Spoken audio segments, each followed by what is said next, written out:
즐거운 마음으로 예배하는 저와 여러분에게 주의 은혜가 함께 하시기를 주의 이름으로 축복합니다. 조선시대에 성종이라고 하는 임금은 납달리 성품이 너그럽고 또 인자한 분이었다고 합니다. 아주 어린 나이에 13세의 임금이 되어서 처음에는 7년간 정의대비의 수령 청정을 받아야 했지만은 너무나 영특하고 또 마음이 고와서 금방 수령 청정이 끝나고 나라를 직접 다스리게 되었는데, 성종은 늘 그 나라 일로 분주하면서도 틈을 내서 평복 차림으로 백성들을 이렇게 민간 시찰을 자주 나가시곤 했다고 합니다. 하루는 달 밝은 밤에 평상복을 입고 종록을 입고 나갔는데 그 종로 광통교 다리 아래에 어떤 초라한 사람이 벌벌 떨면서 이렇게 앉아 있는 것을 보게 되었다고 합니다. 지나가다가 이제 임금님이 당신 누구시오? 그러니까 저는 저 경상도 흥해에서 올라온 김희동이라는 사람이오시다. 내 나이 40이 넘도록 임금 계신 한양을 한 번도 구경 못하고, 그래서 내 벼르고 별러가지고 노잣돈을 변통해서 먼 길로 왔는데, 막상 올라와서 이제 저녁 식사를 했는데 뭐 노잣돈도 여유치 않고 잠잘 것도 마땅치 않아서 그래서 이제 밥을 세우고 있는 중이라고 그랬다. 그래서 성종 임금이 이제 고개를 끄덕끄덕하면서 그분의 이야기를 들어주고 있는데, 이분이 그러면 혹시 당신 그 임금이 어디 계신지 좀 알면 가르쳐 주시오. 먼 길 왔는데 임금님을 꼭 뵙고 가야 되겠는데 인사를 좀 드리고 가야 되는 게 백성의 도리가 아니겠소. 그러면서 이제 그 자기 얘기를 들어주는 대군이시오. 이 성종 임금이 하도 이게 순진하고 기특한 생각이 들어서 이 백성이, 나는 저 동강골에 사는 이첨지인데 근데 내가 임금이 어디 계신 줄은 알긴 하오만 이 나라 복도가 아마 궁에는 벼슬아치가 아니면 들어갈 수가 없는 걸로 알고 있어. 뭐 때문에 임금을 만나려고 하시오? 그러면서 웃으면서 물었다는 거예요. 그러니까 이제 이 김희동이라는 분이 뭐 특별히 간청이 있어서 그런 게 아니고, 다만 임금님이 참 어질고 착해서 이 나라가 아주 태평성대를 이루어서 내 고마운 마음의 인상을 엿줍자는 것인데, 그래서 내가 마을에서 올라올 때, 내 고향에서 올라올 때 빈손으로 오지 않고 해산과 전복을 좀 가지고 왔는데 임금님 반찬이라도 해 드시라고 가지고 왔는데 이걸 좀 전해줘야 되기 때문에 그렇다는 거예요. 그래서 참 성종이 얘기를 들으니까 기특하잖아요, 마음이. 그래서 자기 동행했던 신하에게 여보게 오늘 잠자리를 좀 마련해주게, 잠자리를 마련해주고, 그리고 그 다음 날도 또 옷을 갈아입고 그 신하의 집에 찾아갔다고 해요.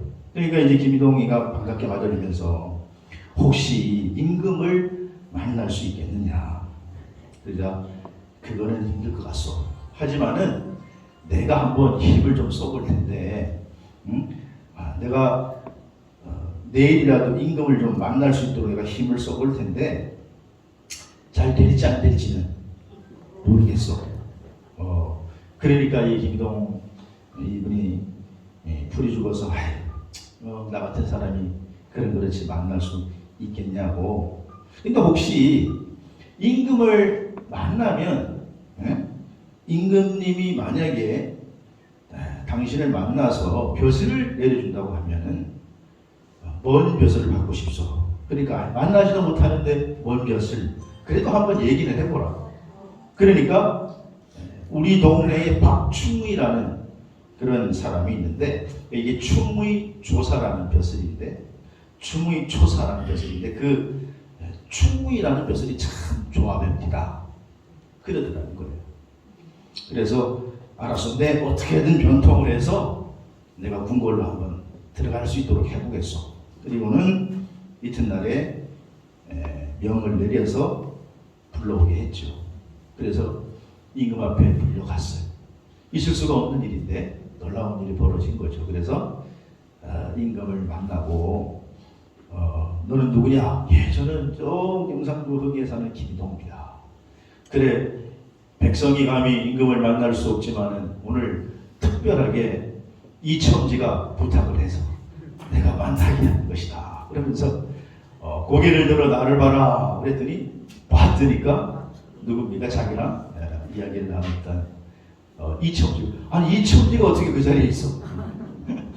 성령이 자초지정을 얘기하고 그분에게 그 기특한 마음을 가지고 있는 김이동에게 충이라는 벼슬을 내려서 임금의 은혜를 입고 시골로 내려갔다라는 야사가 있습니다. 실화라고 합니다.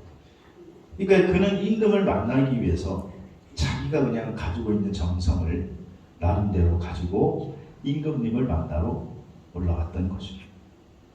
오늘 본문은 동방박사들이 아기 예수께 경배를 드리는 장면. 이 동방박사들은 바벨론 동쪽 파르티아에서 온 고관들로 추측이 되는데 이들도 지금 임금을 만나기 위해서 왕으로 오신 아기 예수를 만나기 위해서 빈손으로 온 게 아니고 황금과 유황과 모략을 가지고 아기 예수께 경배를 합니다. 황금과 유황과 모략은 동방 지역의 아주 특산물로 값어치 있는 것이죠. 그런데 이 동방 박사들이 왜 아기 예수께 경배를 하러 왔는가? 성경은 자세하게 그 이유에 대해서는 설명하고 있지 않기 때문에 알 수 없지만은 분명한 것은 그들이 이방인이었음에도 불구하고 직접 예루살렘에 와서 아기 예수를 만나지 않으면 견딜 수 없는 마음이 있었다는 것입니다. 그것은 뭐냐 하면 이분들이 단지 유대인의 왕으로 나신 이로 온 게 아니라 온 인류를 구원할 큰 분이 나셨다. 한마디로 이분은 인류의 왕이시라고 하는 것을 깨닫는 그런 믿음이 신앙이 있었을 때에 직접 찾아와 경배하지 않을 수가 없었다는 것이죠. 그래서 오늘 본 말씀을 통해서 성탄의 증인 세 번째로 동방박사들의 신앙이라고 하는 제목을 잡아봤는데 성탄의 증인인 동방박사들이 오늘 이 신앙, 동방박사들의 경배가 롤모델이 되어서 오늘 저와 여러분들의 경배가 되시기를 주의 이름으로 축원합니다. 성탄의 증인 세 번째 동방박사들의 신앙은 어떤 신앙이 아닌가? 오늘 첫 번째 본문을 보시면 11절에 그들이 집에 들어가서 아기와 그의 어머니 마리아가 함께 있는 것을 보고 그리고 어떻게? 엎드려 경배하고 엎드려 누구에게 경배했어요? 아기께 경배하고 여기 아기라고 하는 말은 아우토라고 하는 말인데 출생하신 그 아기 바로 예수를 가리키고 있습니다. 그리고 그 아기께 엎드려 경배했다라고 하는 단어도 이건 사람에게 쓰는 단어가 아니에요. 이 프로스퀴네산이라고 하는 단어는 사람에게 인사할 때 경배할 때 하는 단어 쓰는 단어가 아니라 신에게 드리는 경배를 가리킬 때 사용하는 단어입니다. 그러니까 지금 동방박사들은 분명히 온 목적이 뭐냐? 사람에게 예를 표하기 위해서 온 것이 아니라 아기 예수께 즉 만왕의 왕께 신께 경배를 드렸다. 다시 말해 예배를 드린 줄로 믿습니다. 여기 엎드리라고 하는 말도 종이 주인에게 엎드릴 때 사용하는데 사실 당시에 로마나 헬라 지역의 예법은 엎드려 경배하지 않았어요. 근데 지금 이 사람들은 동방에서 온 박사들이기 때문에 동방의 예법에 따라서 그들은 아기 예수께 엎드려 경배하고 있다라고 하는 것입니다. 그리고 동방 박사들이 지금 경배했던 대상은 당시의 왕이었던 헤롯이나 아니면 아기 예수의 부친이었던 요셉과 마리아에게 경배한 것이 아니라 오직 아기께 경배했다. 그렇게 말씀하고 있다는 것입니다. 비록 아직 아기의 모습이고 그리고 열약한 지금 말구 위에 놓여있는 아기이지만 그러나 동방 박사들은 오늘 본문 11절에 보니까 분명하게 그 아기 앞에 엎드려 경배했다라는 거예요. 왜냐? 이 땅에 구세주로 오신 아기 예수를 왕으로 인정한 줄로 믿습니다. 사랑하는 여러분, 우리가 성탄을 기다리는 대강절에 이 땅에 구세주로 오신 아기 예수께 우리가 경배하고 그분을 왕으로 모셔드리시기를 주의 이름으로 축복합니다. 사실 예수님이 이 땅에 오시기 전에 이 세상의 왕은 사탄과 마귀였습니다. 온 인류가 마귀의 지배를 당해서 죄의 고통 가운데 살아가고 있었습니다. 그런데 메시아가 이 땅에 육신을 입고 보내주심으로 말미암아서 그 예수 그리스도로 오늘 왕으로 모신 성도들을 이제는 통치하게 하신 것이죠. 그러므로 사랑하신 여러분, 만왕의 왕으로 오신 아기 예수를 오늘 동방 박사들처럼 오늘 저와 여러분이 경배할 수 있는 성도들이 되시기를 주의 이름으로 축복합니다. 누가복음 5장에 보면 우리가 잘 아는 베드로가 밤새도록 갈릴리 바다에서 고기를 잡았는데 바다의 베테랑이었고 고기잡이의 베테랑이었던 베드로가 웬일인지 한 마리의 고기도 잡지 못합니다. 아침에 그물을 거두고 다시 저녁에 고기를 잡으러 가기 위해서는 미리 손질을 해둬야 하기 때문에 아침에 그물을 손질하고 있는데 예수님께서 때마침 찾아오셔서 배를 빌려서 군중에게 말씀을 전하시고 그리고 베드로에게 이렇게 말씀하셨습니다. 누가복음 5장 4절에 깊은 데로 가서 그물을 내려 고기를 잡아라. 상식적으로는 아침에 깊은 데에 고기는 없습니다. 그런데 오늘 예수님께서 깊은 데로 가서 그물을 내려 고기를 잡아라 그랬는데 베드로가 누가복음 5장 5절에 보니까 내가 밤이 새도록 수고해서 잡은 게 없지만은 말씀에 의지하여 그물을 내리리다. 그리고 그물을 내렸을 때에 2배 가득 차게 잡히게 된 줄로 믿습니다. 고기 잡힌 그 많은 고기의 양을 보고 다른 어부들은 좋아 기뻐 어쩔 줄은 몰라 하는데 이상하게도 5장 8절에 보니까 베드로는 근심이 가득합니다. 수심이 가득합니다. 다른 어부들이 왜 그래? 무슨 일이 있어? 아니 이렇게 많이 잡혔는데 대박이야 대박. 근데 베드로는 예수님의 무릎 아래 엎드려 이렇게 말하지. 시몬 베드로가 예수의 무릎 아래 엎드릴 때 주여 나를 떠나소서 나는 죄인이소이다.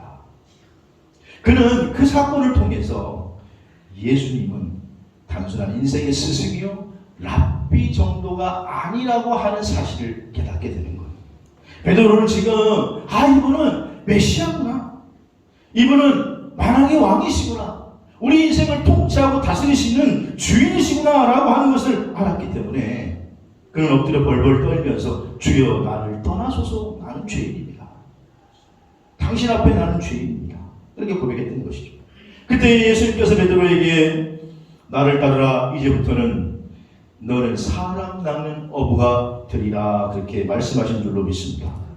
그러므로 사랑하신 여러분 베드로처럼 이 땅에 구세주로 오신 예수 그리스도를 우리가 우리의 왕으로 모셔드린 저와 여러분 되기를 주의 이름으로 축원합니다. 그분의 다스림을 받고 그분의 인도함을 받는 게 우리 그리스도인이 걸어가야 할 믿음의 길이라고 하는 거예요. 그분은 우리 인생의 그냥 스승 정도가 아니라는 거예요. 좋은 메시지, 우리의 위로, 우리가 힘들 때 우리의 고통을 잠시 덜어주는 분이 아니라 만물과 만양을 통치하시는 왕이신 줄로 믿으시기 바랍니다. 미국의 유명한 소설가 오헨리의 단편 중에 너무 유명한 The Gift of Maggie라고 하는 작품이 있죠. 우리나라 말로는 크리스마스의 선물이라는 제목으로 유명합니다. 한 곳이 가난하지만 매우 사랑이 넘치는 부부 짐과 델라가 살고 있었죠. 성탄이 다가오자 두 부부는 사실 마음속에 걱정이 생기기 시작합니다. 왜냐하면 이 서양 사람들은 성탄절이 오면 선물을 주고받는 그런 관례가 있는데 서로 부부지간에도 꼭 선물을 주고받는단 말이에요. 우리는 뭐 부부지간이면 가족인데 뭐 이러면서 하지 않는데 꼭 이 선물을 주고받는. 근데 너무 힘들고 어려워서 서로 선물할 돈이 없는 거죠. 고민을 하다가 남편은 아버지로부터 물려받은 금시계를 팔아서 보석이 박힌 고급 빗세트를 삽니다. 왜냐하면 긴 아름다운 머리를 가진 그 아내가 늘 그 빗을 가지고 싶어 했던 것을 종종 보았기 때문이죠. 또 아내도 돈이 없기는 마찬가지지만 고민하다가 정말 자신이 가지고 있는 그 아름다운 긴 머리카락을 잘라 팔아서 남편의 시계줄을 사서 선물을 하게 되죠. 왜냐하면 남편이 가지고 있는 그 금시계, 아버지로부터 물려받은 금시계를 얼마나 애지중지 귀하게 여기는 줄 잘 알고 있기 때문이죠. 가보였기 때문에. 사실 두 사람이 준비한 선물은 서로에게는 소용이 있어요, 없어요? 네, 소용이 없는 선물이었지만, 그러나 그 너무나 애틋하고 가슴 아픈 사랑 이야기, 두 사람은 서로를 그렇게 극진히 아끼고 사랑하고 있었던 거죠. 그래서 그렇게 선물을 준비했는데 사실 소용없는 선물이 되고 말았죠. 근데 여러분, 이와 못지않게 하나님께서는 죄악에 빠져있는 우리들에게 정말 너무나 소중한, 그리고 우리에게는 소용이 없는 것이 아니라 꼭 필요한 선물을 주셨는데, 이것이 바로 값으로 측정할 수 없는 선물인 예수 그리스도를 우리에게 선물로 주신 줄로 믿습니다. 그래서 요한복음 3장 10절에 하나님이 세상을 이처럼 사랑하사 뭘 주셨어요? 독생자를 주셨어요. 이는 저를 믿는 자마다 멸망치 아니하고 영생을 얻게 하려 하십니다. 예수 그리스도는 하나님께서 인류에게 주신 가장 큰 선물인 줄로 믿습니다. 오늘 그래서 본문의 동방 박사들은 하나님 주신 최고의 선물, 아기 예수를 왕으로 모시고, 그리고 그분께 경배하기 위해서 직접 찾아와서 성탄의 증인으로 아기 예수께 경배를 드리고 있는 것이죠.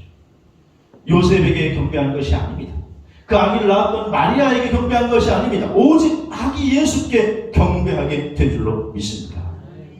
우리의 모습도 동방 목사처럼 오직 아기 예수만이 경배의 대상이 되기를 주의 이름으로 축복합니다.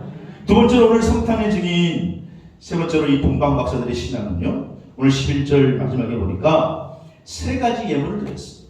그냥 온 게 아니라 보배함을 여러 황금과 유향과 모략을 예물로 드리니라. 여러분, 황금은 동서고금을 막론하고 가장 귀한 그런 예물 중에 하나임에 틀림이 없죠.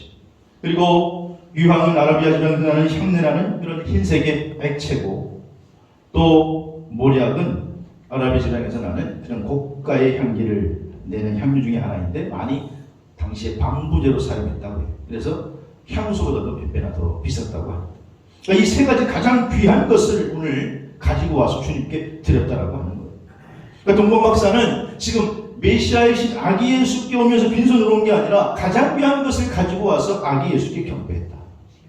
우리가 대강절 셋째 주일 주님 앞에 나왔는데, 여러분, 저와 여러분 자신이 먼저 주님께 드려지는 예물이 되기를 주의 이름으로 축복합니다. 우리가 하나님께 예물을 드릴 수도 있고 좋은 것을 드릴 수도 있지만, 그러나 사실은 가장 값지고 귀한 예물은 오늘 나 자신을 하나님께 드리는 것인 줄로 믿으시기 바랍니다. 에베소서 2장 1절에 보니까 우리 성도라고 하는 존재는 어떤 존재냐? 우리 성도는요, 허물과 죄로 죽었던 자를 살리셨도다. 에베소서 2장 1절에 그렇게 얘기하고 있어요. 그는 허물과 죄로 죽었던 너희를 살리셨도다. 그러니까 원래 우리는 어떤 존재였느냐? 원래 우리 어떤 존재예요? 허물과 죄로 죽었던 자. 그런데 우리를 살리시기 위해서 아기 예수께서 이 땅에 오셨다는 거예요. 골로새서 2장 13절에도 보니까 범죄와 육체의 무할례로 죽었던 너희를 하나님께서 그와 함께 살리시고, 하나님께서 예수 그리스도와 함께 살리시고, 그리고 우리의 모든 죄를 사해 주셨다는 것. 여기에 죽었던 자라고 하는 것은 우리가 죄로 말미암아 죽었기 때문에 우리는 영원히 형벌에 처할 지옥에 갈 우리였고, 이미 사망 선고를 받은 우리였는데, 그런 우리를 우리 주 예수 그리스도께서 대속해 주심으로 말미암아 살려 주신 줄로 믿습니다. 만약 여러분 죽을 병에 걸려가지고 다 죽어가는데 누가 와서 날 살려줬다. 그러면 여러분 어떻게 하겠어요? 그런 사람 우리가 뭐라 그래요? 생명의 은이다. 생명의 은. 그리고는 몸들 바를 모르고 뭘 좋아하십니까? 뭘 원하십니까? 그분이 뭘 요구하면 우리가 안 드리겠냐? 죽어가는 나를 살려줍니다. 여러분, 그런데 오늘 성도들은 뭐냐? 허물과 죄로 죽었었던 우리였는데 그 우리를 예수 그리스도께서 살려주신 줄로 믿습니다. 그래서 오늘 동방박사들은요, 성탄의 증인으로, 그래서 그 아기 예수가 왕임을 깨달았기에 알았기 때문에 가장 귀한 세 가지 예물을 가지고 와서 그분께 지금 경배를 드리고 있다라고 하는 거예요. 대강절을 보내고 있는 우리들이 오늘 주의 은혜로 구속함을 받았고 우리가 구원함을 받았다면 나 자신을 주님께 드려야겠다는 결단이 있어야 될 줄로 믿습니다. 누가복음 14장에 보면 예수님께서 베다니 나병 환자였던 시몬의 집에 식사 초대를 받아가지고 가서 식사를 하셨습니다. 그런데 식사를 하다가 어떤 한 여인이 불쑥 튀어나오더니 옥합 하나를 가져왔는데 그 옥합이 뭐냐? 나도옥합이라고 했어요. 나도옥합. 이걸 깨뜨려가지고 예수님의 머리에 붓습니다. 근데 그 당시에 나도옥합이라고 하는 게 얼마나 귀하냐? 이 나도옥합은 히말라야 산맥에서 나는 인도산 아주 최고 평민. 그래서 가치가 얼마나 되느냐? 가치가 얼마예요? 300데나리온이나 나가다. 당시에 노동자 하루 품삯이 하루 일하면 한 데나리. 그러면 300데나리온이면 300일을 일해야 되니까 거의 1년치 연봉에 해당되는 그 비싼 것을 깨트려서 예수님께 부었다라. 그러니까 가룟 유다가 그 행위를 비난하고 제자들도 이 일을 제기하죠. 아니 저 여인 도대체 뭐야 저거. 저렇게 귀한 거. 그러나 예수님께서 이미 생명해 주시오 자기를 구원해 주신 분임을 알기에 그 여인은 자기의 전 재산을 드려도 아깝지가 않은 거죠. 그러니까 그 향유를 드리는 이 여인의 향유 속에는 이 여인의 삶과 생명까지 다 포함해서 사실은 그 여인은요 향유를 드리는 게 아니라 자기 자신을 주님께 드리고 있는 거예요. 나 자신을 받아달라고. 사실 여러분 예수 그리스도가 누굽니까? 하나님 우리를 구원하시기 위해서 인류를 구원하시기 위해서 보내주신 가장 절정의 선물 중에 선물이 바로 예수 그리스도이신 줄로 믿습니다. 그래서 그 여인은 자신을 드린다는 의미에서 나도옥합을 드린 거예요. 여러분 동남아시아 중에서 방글라데시라고 하는 나라가 있는데 이 나라는 아직까지도 열악하고 가난한 나라예요. 그런데 이 방글라데시 나라는요 매우 대접하는 것을 중요하게 여기는 그런 문화를 가지고 있다. 그래서 손님이 자기 집에 오면은 대접할 때 아주 극진히 대접하는데 네 가지 원칙이 있다고요. 첫 번째는 뭐냐? 절대 왜 왔어? 이렇게 묻지 않는다.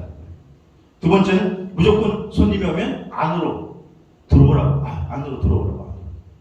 그리고 세 번째는 언제가? 응? 언제가? 그거 묻지 않는다라는 거예요.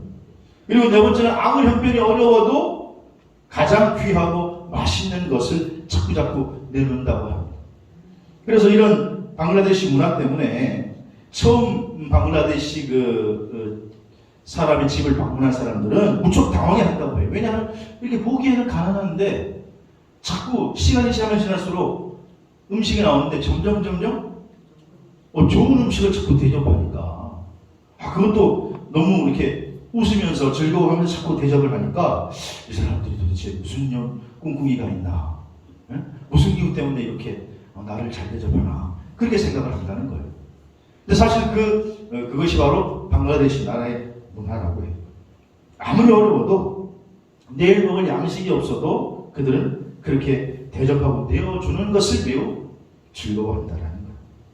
여러분 이 방글라데시 나라의 사람들이 이렇게 따뜻한 마음이 담겨있는 것처럼 오늘 우리가 주님을 향한 마음이 이렇게 주님을 향한 마음으로 열려져야 될 줄로 믿습니다. 오늘 성탄의 증인인 이 동방박사들은 그래서 주님께 올 때 가장 귀한 황금과 유황과 모략을 드렸다는 것은 그런 의미를 담고 있다라고 합니다. 세 번째로 오늘 동방박사들의 신앙은 뭐냐? 오늘 12절에 보니까 이렇게 말씀하고 있어요. 그들이 꿈에 헤롯에게로 돌아가지 않고 지시하심을 받아 다른 길로 고개 돌아간다. 지시하는 대로 다른 길로 돌아갔다. 여러분, 헤롯이 오늘 본문의 전후 상황을 보면 헤롯이 이 동방박사들을 먼저 찾아왔을 때 이렇게 말했거든요. 야, 왕이 났다고? 야, 그러면은 너희들이 경배하고 돌아올 때 꼭 들려가지고 나한테 좀 얘기 좀 해줄래? 그러면 나도 와서 경배해야 되거든. 그렇게 얘기를 합니다. 근데 사실은 헤롯이 경배하기 위해 그런 것이 아니라 왕으로 탄생했다고 하니 메시아를 죽이기 위해서 그런 것이죠. 그래서 이 동방박사들에게 하나님 꿈에 나타나셔서 계시해 주십니다. 헤롯에게로 가지 말고 다른 길로 가라. 다른 길로 가라. 동방박사는 아기 예수가 메시아인 줄 알고 그래서 하나님의 지시를 받아 다른 길로 가게 되었다는 거예요. 사랑하시는 여러분, 오늘 우리가 예수 믿고 이제 믿음의 길을 걸어가는 성도들은요, 예수 믿기 이전과 똑같은 길을 걸어가서는 안 돼요. 우리는 다른 길을 걸어가야 될 줄로 믿습니다. 예수 믿고 나서는 이제는 성령의 지시함을 받아서 다른 길로 가는 거예요. 말씀이 지시하는 대로, 말씀이 역사하는 대로 우리는 다른 길로 걸어가야 될 줄로 믿습니다. 그 길은 옛 길이 아니요, 새로운 길이에요. 그래서 오늘 동방박사들은 헤롯에게로 가지 않고 다른 길로 고국에 돌아갔다라는 거예요. 만약 오던 길로 갔으면, 헤롯에게로 갔으면 어떻게 됐을까요? 그 길은 죽음의 길이요, 사망의 길이요, 멸망의 길이었겠죠. 여러분, 그 이후에 헤롯이 어떻게 했습니까? 동방박사들이 돌아오지 않자 조사를 해서 당시 2세 아래에 있는 아이들은 무조건 다 죽여라 그래서 다 죽였습니다. 그러면 그 아이까지 무참하게 죽인 헤롯이 동방박사들을 살려두겠다는 말이에요. 그래서 여러분, 만약에 옛길로 돌아갔으면 동방박사들은 죽은 것이죠. 멸망당한 것이죠. 그러면 오늘 우리는 예수 믿기 전에는 우리는 사망의 길로 갔지만은 예수를 만난 다음에는 성령의 지시를 받아서 새로운 다른 길로, 새로운 길로, 주의 길로, 말씀의 길로 걸어가야 될 줄로 믿습니다. 대강절 셋째 주일 예배 참석한 여러분, 예수 믿기 이전과 다른 생명의 길을 걸어가시기를 주의 이름으로 축원합니다. 지난주에 우리가 살펴본 누가복음 2장 26절 이하에 보면 시몬이라고 하는 사람이 성령의 지시를 받아가지고 메시아를 보기 전에는 죽지 아니하니라. 성령의 지시를 받은 길을 걸어갈 때는 메시아를 만날 수 있는 놀라운 축복이 있다는 거예요. 사도행전 10장 22절을 보니까 그가 거룩한 천사의 지시를 받아 당신 집으로 청하여, 무슨 말이냐? 고넬료가, 이방 백부장이었던 고넬료가 처음 이방인 가운데 구원을 받는 역사가 나타나게 되는데 그 역사의 시작이 천사의 지시를 받았다. 하나님의 지시를 받았다. 성령의 지시를 받았다라고 하는 것이죠. 성령의 지시를 받을 때에 구원의 길이 열려지고 살아 영생하는 길이 열려지게 된 줄로 믿습니다. 그러면 오늘 믿음의 길을 걸어가는 성도들, 오늘 이 땅에 왕으로 오신 예수님을 마음속에 모시고 이제는 옛 길과는 다른, 성도들은 다른 길로 가야 해요. 새 길로 가야 해요. 그 길이 뭐냐? 성령의 지시를 받아 말씀의 감동을 따라 다른 길로 걸어가는 주인공 되시기를 주의 이름으로 축원합니다. 사도행전 20장 22절 이하 24절도 보면 바울 사도도 그렇게 고백해요. 밀레도에서 마지막 설교를 할 때 에베소의 장로들을 초청해놓고 고별 설교를 할 때 장로님들이 제발 좀 가져가십시오. 예루살렘에 가면 당신 고난당할 거는 어쩌면 죽을 건 고난입니다. 올라가지 말라고 그렇게 얘기하는데, 그러나 바울이 얘기하기를 보라, 나는 이제 성령에 매여 예루살렘으로 간다. 물론 무슨 일을 당할지 알지 못하지만은 환난이 나를 기다린다고 할지라도 내가 달려갈 길과 주 예수께 받은 사명과 하나님의 은혜의 복음을 증언하는 일을 마치려 하면은 나의 생명을 조금 더 귀한 것으로 여기지 아니한다고 그랬습니다. 바울은요, 성령에 매여 길을 걸어갔을 때 그는 고난과 역경 가운데에도 위대한 하나님의 사도로 쓰임 받고 유럽의 복음의 문을 여는 놀라운 역사의 주인공이 된 줄로 믿습니다. 그러므로 사랑하시는 여러분, 금년 대강절을 보내면서 우리의 삶을 한번 우리가 점검해 볼 수 있기를 바랍니다. 오늘 내가 예수 믿고 난 이후에 지금 성령의 지시를 받아 다른 길을 걸어가는 사람인가? 아니면 여전히 옛 길을 이어서 걸어가고 있는 사람인가? 하나님은요, 우리가 교회 안에서뿐만 아니라 세상 속에서도 복음의 능력으로 균형 있는 삶을 살기를 원하신다는 거예요. 옛 길을 걸어가기를 원하는 게 아니라 다른 길로, 새 길로, 대안이 있는 길로 걸어가기를 원하시는 줄로 믿으시길 바랍니다. 그러므로 오늘 성령님이 지시하셨던 헤롯의 길로 가지 말고 다른 길로 가라 이렇게 지시했던 것처럼 2021년 얼마 남지 않았지만은 오늘 성령의 지시함을 따라 살고 있는지 한번 점검하고 동방 박사들처럼 성령의 지시함을 따라 움직이는 저와 여러분 되시기를 주의 이름으로 축복합니다. 말씀 정리하겠습니다. 오늘 본문 속의 동방 박사들은 새로운 주인 예수 그리스도를 만나 새로운 길을 걸어가게 된 것입니다. 오늘 성탄을 기다리면서 우리가 다시 한번 이 대강절 셋째 주일에 나는 새로운 길을 걸어가고 있는가? 내 삶에 정말 주인은 바뀌었는가? 아직도 믿기 전에 나를 다스리고 있는 것들이 여전히 내 삶의 주인이 되어서 형식적으로만 예배당에 오면 예수의 색깔이 나타나는데 근데 여전히 세상에 나가면 분별이 되지 않는 무늬만 크리스찬의 삶으로 살아가고 있지는 않은 것이죠. 주인을 바꾸시기를 주의 이름으로 축원합니다. 그리고 아기 예수께 경배하는 삶, 예배하는 삶. 그러나 무엇보다도 그분이 만왕의 왕이심을 인정하고 그분이 내 삶의 주인이 되어서 다스리시는 삶을 살아가는 주인공 되셔서 믿음의 승리의 주인공이 오늘 저와 여러분이 될 수 있기를 주의 이름으로 축복합니다.